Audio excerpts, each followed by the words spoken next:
Well,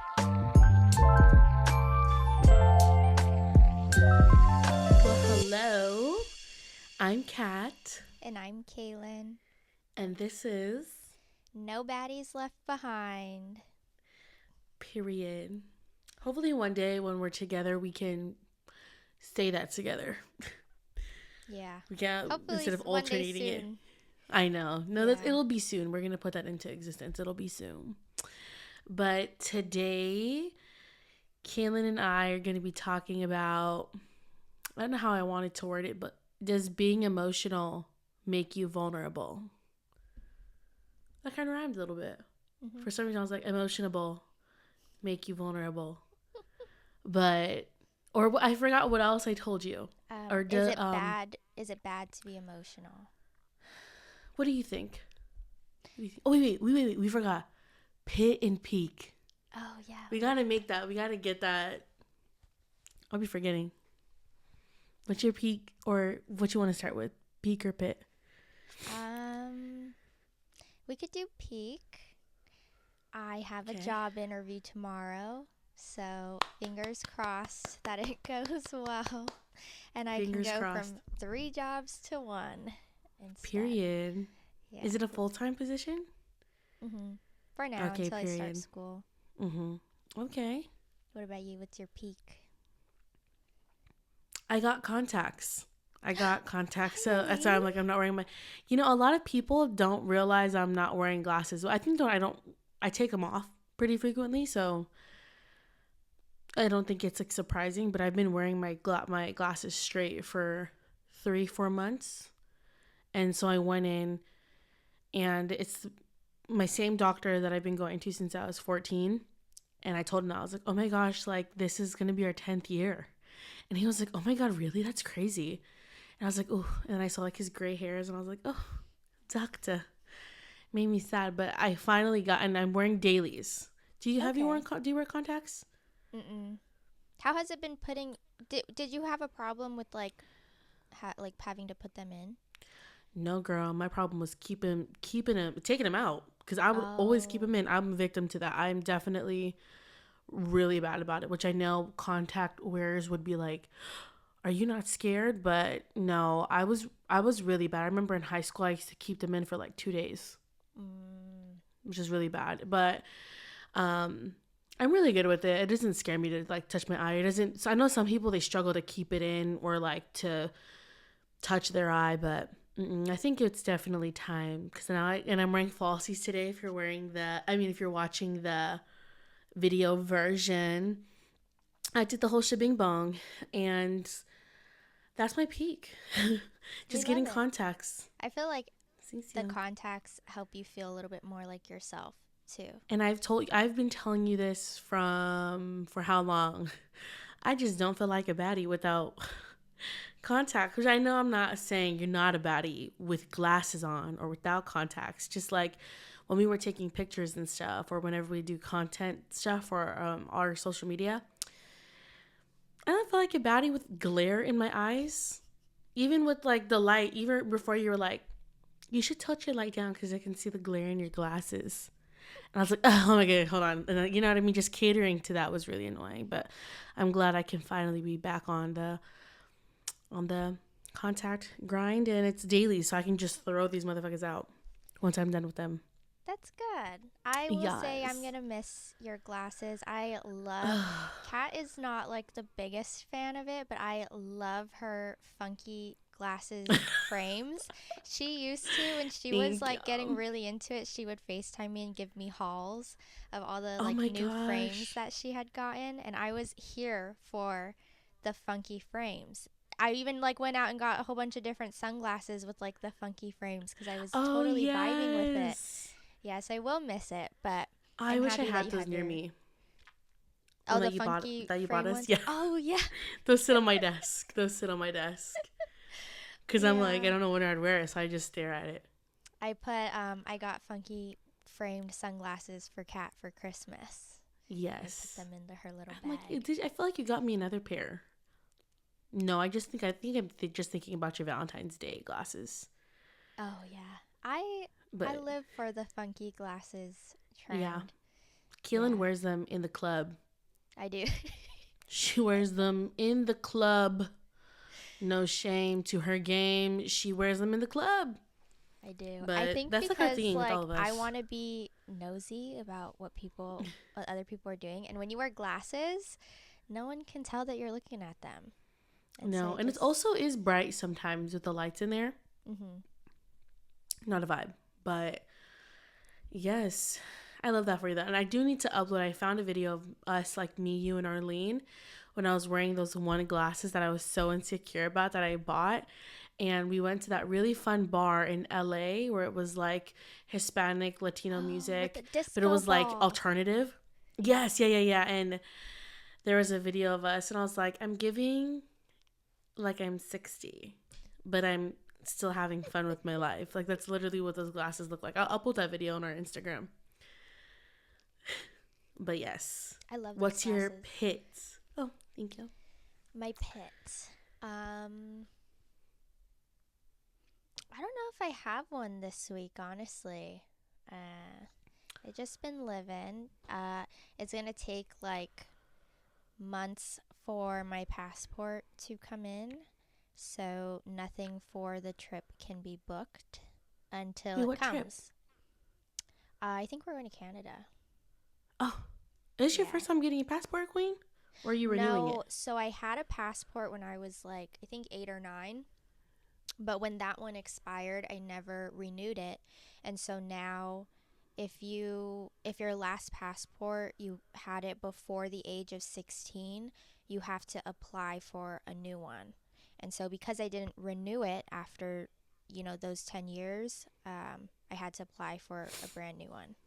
So now it's going to take a while to come in. See, but you know what? I will say, when I got Zeke's done, and also Emmy's, it didn't take long. It maybe took a couple of weeks. But I was like, mine didn't, because when I renewed it, but I've had my passport since I was born. So I'm like, I don't know what the process is to apply for a new one. But for Zeke and Emmy, when we got them, theirs didn't take long. Well, we did expedite Zeke's, but then my sister's boyfriend didn't expedite his when we all went to the Philippines one year. It came in like 3 weeks. Okay. And I think that was his first passport. No. I know, because he's been to Mexico a couple of times. But that's good. You don't really have that much of like a pit. Yeah, I just think it's hard because we can't. When we go to book the trip, we need our passport number. Oh yeah. And so then we can't book the trip until we get our passports. But then when I was filling out the application for the passport, you have to put the dates of your trip. And I was like, well, I don't have dates for the trip because it's not booked because I don't have my passport. Mm-hmm. But we called them and figured it out. Oh, period. Are you guys going for anything specific, or is it just like a family trip? It's just a family trip. I think now. Oh, nice. We used to do like every year for spring break, we would go to Florida with everyone on my mom's side. So it was a big family trip because it was the one time a year that we all had off together. And then as we got a little bit older, we all got busy with, our jobs or school or college or whatever. And so we haven't really been taking those annual trips anymore. And our grandparents are getting, a little bit older now. And so we're all trying to make more of an effort to kind of spend this time with them. So there's no like real reason, just for family. Fun. Yeah. Family is the reason. Yeah. Family's the reason. My pit. So this week has not been the greatest. You are one of the front row watchers of my fucking my whole spiel. But I did find carpet beetles in my room. I don't really sleep in that room. I still co-sleep with my kids. Which, say what the fuck what you want. So anyway, I know some people are like, how do you still co-sleep with them? But anyway, I digress. But I was able to figure it out. And they are really harmless. Okay. I know you found 2. When you said you found 2 by your window, I was like going down a really big like black hole of reading into it. And March and April is their season. Where they're just dusting off their wings and they're going about, and they like to be where light is and where near the windows. So that's where you can kind of see them go, like, drift towards. But nonetheless, my best friend Naomi, she came through and she helped me figure it out. But I am getting a new bed, which is a fun thing to get out of that. But I'm mattress shopping and everything. But then another pit that I have is it's spring break for my kids right now. I've been having to wake up at like 5:30 every day because I have to get the kids to daycare at 7 o'clock, because so then that way I have time to get to them on time for pickup. And Queen, let me tell you, like, it's everybody in the district, like the elementary schools in the district. Go just to the same daycare? Yes. That's why I get them there so early. Well, on top of me having to get to work early now, just for this week. The parents, girl, no. I'm not even going to use the word, but they are not because it's like a whole bunch of families and kids from all over the district. So that hasn't been fun, and they don't use the app there. They just use old school paper. So I'm just like, whatever, it is what it is. But yes, those are my pits, really. Also, another part of my peak is I updated all of my oh wait, I forgot to say, girl, I got a surgery date. So little update.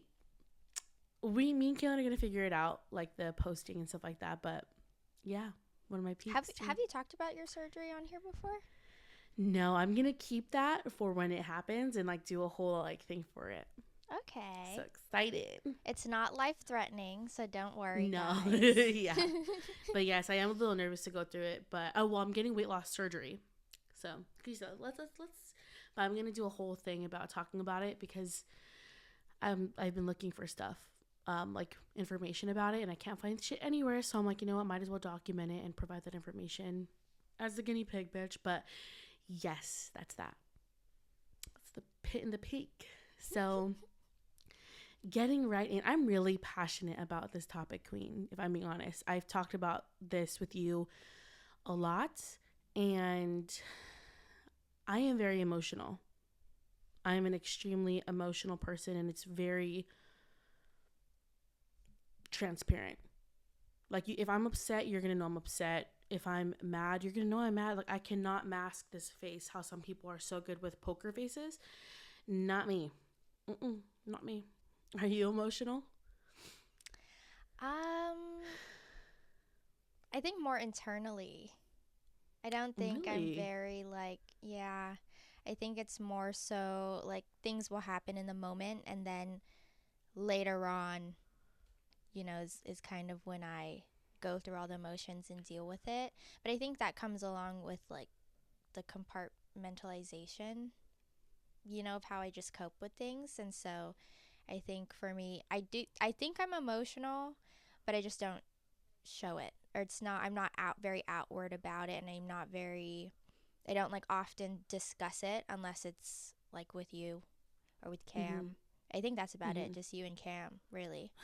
Because I think, even though I do cope in the ways that I do, I think it's still good to really let things out every now and then. And so to find people that you really trust to be able to do that. But I think in moments, I'm very, like, what's the word? Like, I feel like I think more logically about things as they're happening. And then I react emotionally later. That's nice. Ever since you were young? Like a teenager? Well, I think growing up, I've just had to just internalize that because everyone told me that my emotions were an inconvenience to them. You know what I mean? And so now that I'm older, that's just how I do things. My parents were the same way. I really think it is an Asian thing, just because that's really like, it's such a common thing. I like, before, when I made friends who were not Filipino or Asian, talk about feelings with your parents, be for real. Like, be for real. And it was the same thing. My parents were always like, you just can't even think about your emotions. You have to set it aside and just do what you have to do. But sometimes, because I was so emotional, growing up, even as a child, it was really hard for me to control my emotions. And even till now, I am very impulsive with my emotions, and you know that. Though people like you know that, and I do struggle with it. But I feel like as of recently, it's been a lot better. But back then, how I was raised, I think that's why I was just so out of whack in comparison to my sisters, was because of the fact my parents were always like, just deal with it, it's fine, stop overreacting, you're being dramatic. I went crazy. Batshit crazy. I was always the one who was just out there. If I'm mad, you know it. If I'm upset, it's everybody's problem. But no, I definitely do. I see where you're coming from with that. Where it's really, I just feel like it's a common thing within just the Asian community. I think with a lot of parents who are raised that way. Mm-hmm. But I will say though, even in the little things, it was really hard for me. Like when I played volleyball since I was 12, and I started playing club at a pretty young age, and that is what I would say was the biggest downfall to me playing. And I was pretty good, you know. My mom would say that I was, of course, my mom would say like I was really good, but like it was my emotions and my mental that would get to me. A lot of the time, I don't think logically. I think emotionally, and my mind would get so easily swayed by my emotions. And I have done so much looking into this, when really your emotions are not a fact. From what I've seen and what I've listened to, emotions are not facts. They're just like reactions from situations. So that's where I kind of feel like when people base something, it's like basically basing decisions off of things that are not facts. Where's that going to get you? It's not going to give you a clear direction, because emotions are not facts. They're just simply subjective to what you feel, and everybody is different. But when I tell you, Queen, like I'm very emotional. It's not the greatest thing, but I'm learning. And I want to talk about bitch, I can never say this word. Compartmentalizing. I did it. I love doing it. I love it. I love compartmentalizing. I think it's the only way to survive sometimes. Some people say, well, oh, you're just holding in your emotions. Okay, well, when I'm clocked in at work, you think I'm going to sit there and cry at my desk in front of all my coworkers? Or, when I'm taking my kids out to do everyday things, I'm just going to yell at them in front of everybody? Like, I feel like it's a survival mechanism, defense mechanism, is to just put it away. Put it away. And I feel like you're good about that, where you're really thinking logically and compartmentalizing in a good way. I think it's taken a long time, because I would just push it down, lock it away, and then never revisit it. And then now, well, not now, maybe like a year ago, but years later, after all these things happened, I was still dealing with the feelings associated with them. But when I started going to therapy, actually, I'm not really too sure how much therapy helped me with this, because she would just be like, acknowledge it and let it go. And I would sit there and be like, I'm acknowledging it, I just don't know how to let it go. Yeah. But I think I've gotten better about, I think like talking about it with people, or even just like journaling about it and just getting it out and being able to look at it from a clear point of view, where it's not just so muddled in your mind. Because I feel like sometimes there's so much going on in your head that it's kind of confusing on how to deal with a lot of things. So sometimes even just writing them out can help, or talking them out can help. But I don't think I definitely have not always been good at it or have done it in the healthiest way. But I think more recently I've gotten better. Well, you know what? This age is where it starts counting, But I will say, I forgot what words you used, but it's I feel like people get that misconstrued, like compartmentalizing, and where you just don't deal with it. But it's different from when you don't deal with it versus dealing with it later and at a more appropriate time. Because that's more of a healthy coping mechanism than it is to deal with it on the spot, because no one can make a good decision based off of the emotions you're feeling in that very moment. Because then that's impulsivity. You're being impulsive. So just because we like compartmentalizing does not mean we're mentally unhealthy. We're just going to deal with it at a more appropriate time. God forbid. God forbid. But what I also wanted to bring up is, does it make you vulnerable though? Being emotional. I think it does. I think anything that has to do with any kind of emotion, whether it's happy, sad, angry, any kind of emotion, I think you're opening yourself up to that vulnerability. I agree. But I was like, at first I was like, no, it's not.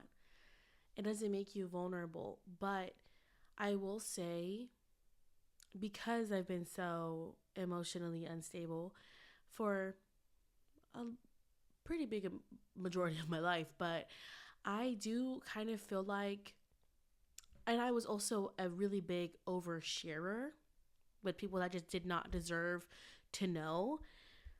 It does make you vulnerable, and it does lead you into almost the wrong direction. If you're a little bit more emotional, I feel like the chances of you being a little bit more of an oversharer are very likely.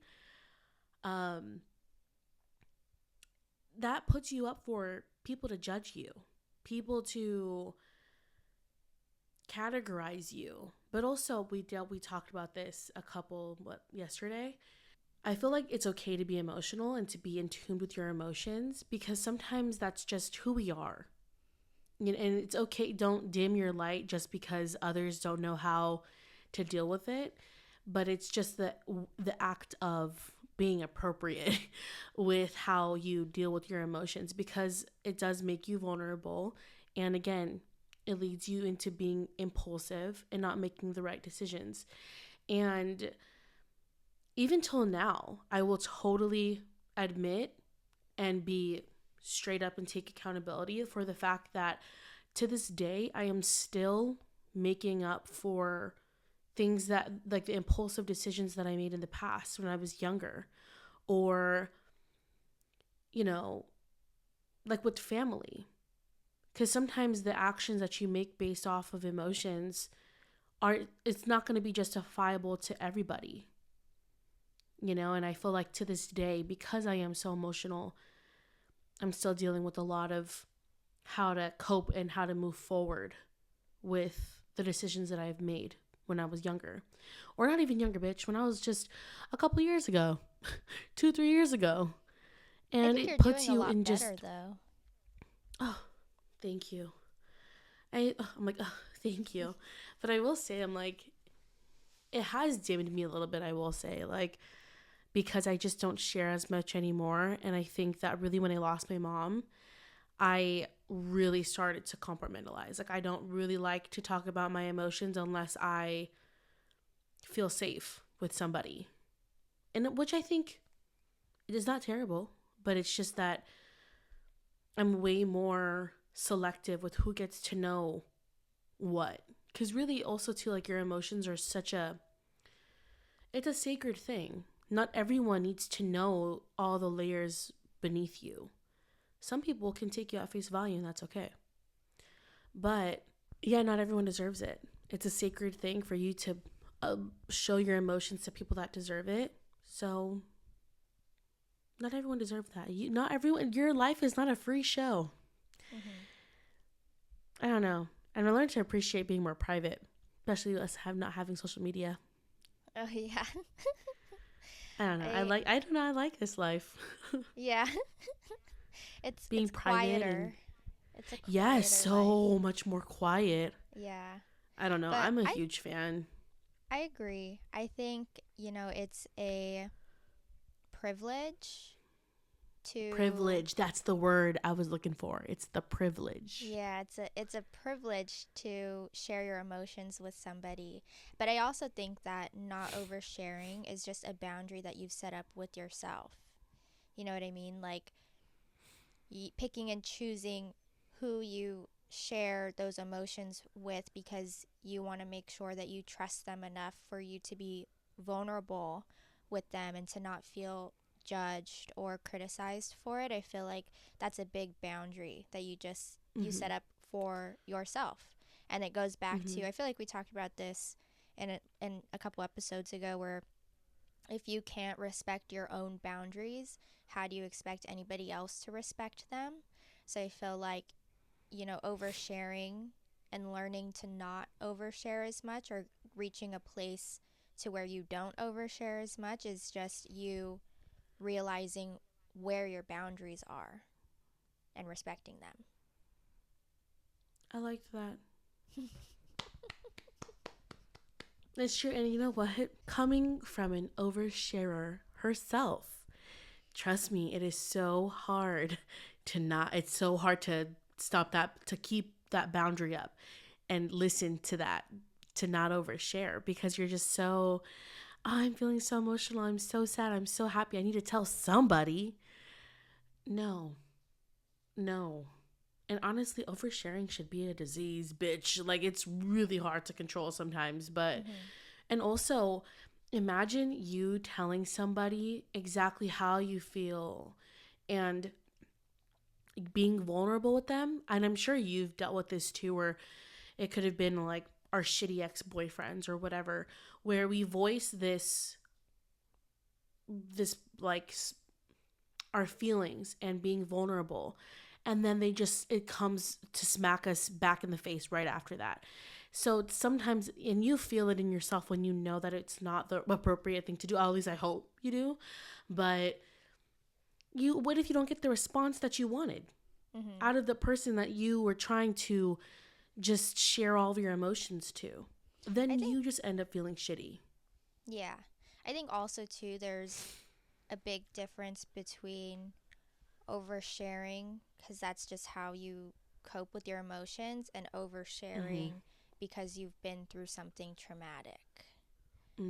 I feel like, how do I want to say, like, it's easier to put up that boundary and respect that boundary when you haven't gone through something traumatic that pushed you to overshare it. That now oversharing is your coping mechanism for dealing with those emotions. You know what I mean? Yeah. And so I feel like totally. that's the tricky part, because you know that you don't want people knowing these things that you went through, or whatever trauma it was. You don't really necessarily want people to know that, but maybe it's like a nervous response or something, if you're in a new environment and meeting new people, and it just comes out. You know what I mean? And so I feel like there's a big difference, and sometimes it's hard between the two. Yeah, I agree with that. But also I feel like if you know that if you're nervous, like you said, it's more of like an anxious thing, at least you're socially aware that you're just being nervous. Like, I'm nervous. That's me too. Here's a little story time. Like, one time, my old friend, she had a date with this guy. Okay. He was really cute, and we were seniors in high school, but she was so scared. We went to Xoxo. I'm going to say it because they no longer exist anymore, like that restaurant. But we went to Xoxo, and this guy must have been like from somewhere in Orange County. And so he came from Orange County to, but just more of like towards LA County. That is far, that kind of drive. But he came, and he was waiting for my friend, and I was with her because I was just going to part ways with her. And tell me why she was like, Catherine, can you please come? Can you please come with me to this date? And I was like, no. Like, no, this is your date, girl. She was like, I don't know, you're just good at talking and just being that middle person. I was like, because I get nervous. That's just my coping mechanism. Yes, I'm a good talker, but I talk too much, and that's just how I cope with when I'm feeling anxious or when I want to fill the awkward silence. Guess what I ended up doing? Went to that motherfucking date. and I was just talking with this man as if he was taking me out. But then I was like, and then, it got better, and then it became like a us three talking kind of thing. But, I don't know. It's just being anxious. It's totally different versus, oversharing. But like you said, I like how you said it comes from a place of you must have gone through something to know not to overshare. Mm-hmm. Someone must have broken your trust. Someone must have, because when you confide in someone, like you said, it's a big privilege, but also a level of trust and vulnerability and letting down those walls for a person to know what's going on in your precious brain, and then to just turn around and have someone just smack you in the face with it, like just throw it back in your face. That's a huge, I'm sure everybody remembers when someone did that. Those mm-hmm. moments don't go they will always be memorable. So pick and choose who you confide in. And sometimes it's okay to overshare, I say, but to a level of being appropriate, when you're just being nervous. But yeah, I don't know. I'm like, I can go on and on much about being, how many times it's just done me dirty, being too emotional and too much of an oversharer. But like you said, I feel like, and also the older that we get, the more private we become, because we just go through so much in our days that by the time we're with our friends or our family, who the fuck wants to talk about it? Mm-hmm. Who the fuck wants to invest that much energy in emotions that don't serve you? Not me. Not me. But sometimes it does get the best of me, and I call Kaelin and I'm like, bitch, oh my God, fuck. Listen to this. Even Kaelin's mother, Kaelin's mom hears me being like, girl, sorry, I know I'm on speaker, but I just got to tell you this right now real fast because I'm really going through it. Miss Linda lives for it. We love that lady. She enjoys it. And she'll be like, oh, you should tell Kat this. You should tell Kat that. Oh, I love that lady. She's so cute. She's so cute. But yeah, I don't know. It is, but also I feel like I've learned, I used to get really mad with myself with being an overshare. But learning to be compassionate toward yourself, which is, first of all, one of my biggest goals of 2024, is to be showing myself compassion and being forgiving of myself. Because I don't know about you, bitch, but do you ever accidentally share something and then you feel so embarrassed about it and then it just sits on your brain for literally days? Yes, with... Queen, I don't know if you're going to feel comfortable sharing that. The first back I in know. August. I think that's... Bitch, if you don't feel comfortable sharing it, that's okay. But I think that's such a hot and steamy moment, girl. The last thing I'd be is embarrassed, bitch. I would have hit that man up by the time you got home. Oh, yeah. Well, okay. But no, not the encounter. I wasn't embarrassed by the encounter, but I overshared with him. During the encounter. Oh. Yeah. And then that was the last time that besides that one date that went really bad where I felt obligated to give an explanation. But aside from that, that was the last time that I overshared, which was recently. I think it was recently, but it's something that I'm working on. Not oversharing. Okay, listen, but also when you have a little bit of alcohol in your system and it's been you're dealing with a lot of shit, come on now. The person that you overshared to and had a little hot steamy moment, they don't care about that one, what you overshared. You know what they want, Yeah, but I think just But you knew him. I think that's where the line is drawn, is because you knew the guy. Yeah, I knew him. And also, too, I think just the weight of what it was. And then the way that I said it, it was like a joke. I was, it wasn't serious about it. Oh, I didn't know you told him. Yeah. Oh, okay. Yeah. Back to how you said that embarrassment. That's my experience with it. I was so embarrassed for weeks afterwards. Also, I don't think anxiety helps. Like, I don't know if you've woken up one day and you're like, oh my God, everybody's mad at me. But, like, no one's fucking mad at you. They don't even remember the night themselves. But I think also how I recovered from things like that when you overshare and it was just not reciprocated or it's something you feel embarrassed about is, like you said, you know, you've gone through a level of hurt. So God fucking forbid that you went out and you told somebody, because sometimes those feelings and emotions become so uncontrollable because of the power and the impact that it has on your heart and your mind. So God forbid, that's where showing yourself compassion comes into play and learning to forgive yourself for something that was embarrassing, which again, I'm learning, because I feel like to recover from something embarrassing, you gotta forgive yourself. I think you hold something to yourself when you did something embarrassing. But no, I think that showing yourself the compassion, because that stemmed from somewhere. Mm-hmm. You oversharing stemmed from a level of hurt and honestly, you probably being done wrong. Show yourself some compassion. And also, if you have social awareness that what you did was wrong, okay. Then it is what it is. It's okay. But if you don't, we probably have an episode coming for you very soon. We've all been there.